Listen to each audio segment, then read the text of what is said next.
There's a lot of money advice on YouTube that focuses on specific ways to save or make more money. Whilst these are great to focus on in the short term, it's important to make sure you're developing the core money habits that will genuinely build you long-term wealth throughout your life. In this video, we're going to go through 9 of them that truly make the difference and that you probably haven't heard of. First up, let's talk about gamification in personal finance. This is effectively the application of game design elements in non-game contexts. A study from the University of Colorado found that gamification leads to a 14% increase in skill-based knowledge and 9% increase in retention rates, even if the activities are ones you inherently dislike. In the context of personal finance, it means applying these game mechanics to your savings, spendings, and investing habits to make them more engaging and motivating.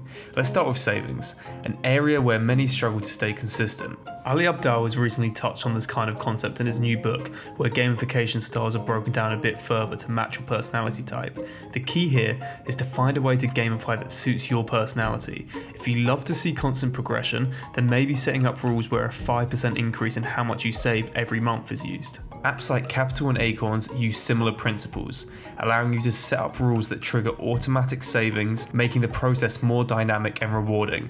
For example, you could set up a rule where every time you spend on dining out, a small percentage gets transferred to your savings. This creates a positive reinforcement loop that encourages savings habits. There's much more to this, such as reward and community aspects, that I have a pretty good system for myself. So if you want to hear more about this, please comment so I can start making the video. Next, implement financial fast track days, a dedicated time each month for concentrated financial management. This concept is about taking control, being proactive, and accelerating your financial progress. Let me explain why this is so beneficial. The American Psychological Association reports that financial stress affects 72% of Americans, but regular dedicated management can significantly reduce this anxiety.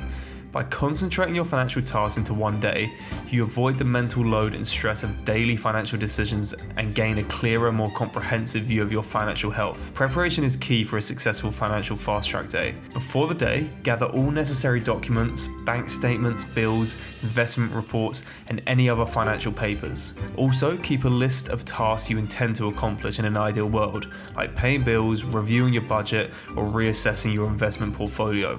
This organization ensures that the fast track day is productive and efficient. One of the main tasks on your financial fast track day should be reviewing and adjusting your budget. A survey by the National Foundation of Credit Counseling found that only 41% of US adults follow a budget, despite its crucial role in long-term financial stability. Analyze your spending patterns, adjust accordingly based on recent changes in your income and expenses, and set new spending goals for the upcoming month. Without going into too much detail here, fast track days provide you with a huge amount of momentum by having a more extreme focused day to reduce the spread of tasks over the course of weeks and months. Now let's embrace laziness in a productive way. And this will be a quick but really important section, so please pay attention. Automating your finances is a powerful habit for both freeing up time and getting better results, making it an absolute no-brainer. The Federal Reserve reports that individuals who automate savings are more likely to have a higher net worth over short, medium, and long term. Here's the bare minimum that I would implement relating to this. Set up automatic transfers to your savings accounts, automate bill payments, and auto-invest in your favorite stocks or mutual funds on a weekly or bi-weekly basis and forget about it. Automating reduces the temptation to overspend and ensures you're consistently working towards your financial goals without the need for daily intervention. This next habit is the one area I see most people slip up on, which has disastrous consequences. But before then, please make sure to like this video and subscribe to the channel so you don't miss detailed follow-ups to this video, which gets into the nitty-gritty of how to implement habits of the wealthy into your life. Now, the next habit is to plan for financial milestones and transitions. Financial milestones and transitions can range from predictable events like buying a house or retirement to unexpected changes such as a job loss or medical emergencies. A study by the American Psychological Association shows that major life transitions are often ranked among the top stressors. However, with proactive planning, you can navigate these changes without derailing your financial goals. It's about anticipating, preparing, and adapting your financial plan to fit these life events. As mentioned earlier, events can include job changes, education, marriage, kids, property purchases, retirement planning, the list goes on. But the key is to not bury your head in the sand and look into what the most likely financial impact of these events will be and adapt your plan. This brings me on to the next habit, which is to create a vision. Creating a vision is about setting clear, inspiring long-term goals. According to the Dominican University, people who write down their goals are 42% more likely to achieve them.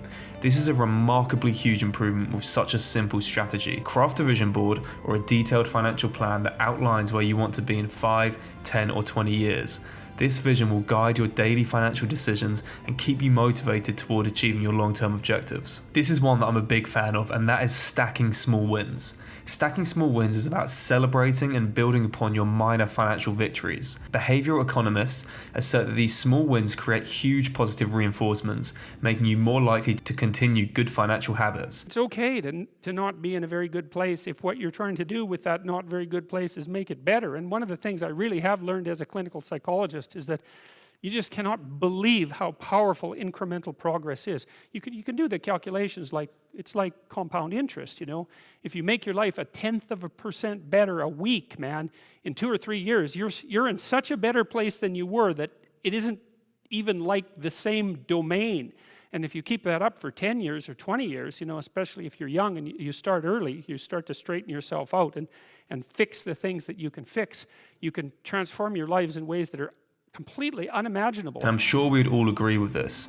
Making your bed first thing in the morning is scientifically proven to create a more productive day in the long term. The same thing applies to financial decisions, so don't underestimate the small stuff that may seem immaterial from a financial perspective. This could be as simple as saving an extra $100 a month or paying off a small debt.